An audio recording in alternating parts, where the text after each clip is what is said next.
think the biggest thing that prompted me to run for city council is that as a parent and as a teacher, I have noticed that, there's a lot of things I do like about Forest Grove, but something I would like to see improve or continue to improve is the recreational activities for families and especially kids.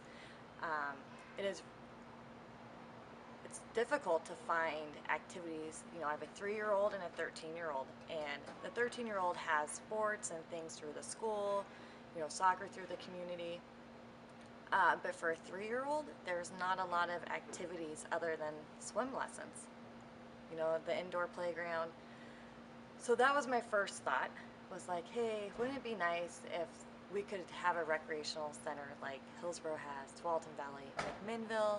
I mean, these other communities around our area have these things, and I think it would draw families, right, and keep families here. I think people choose where they live, like families do, based on schools, opportunities for their youngsters, and how safe their kids are. So I think that's an area we could grow in.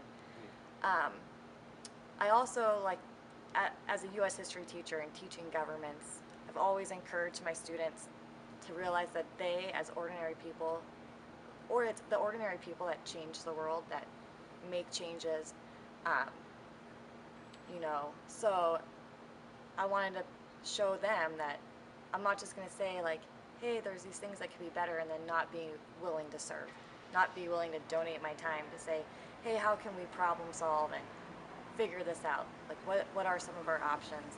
Because it takes effort, it takes work to achieve, and those are things I believe. And so I think it's a good way to model that for my own kids and my students.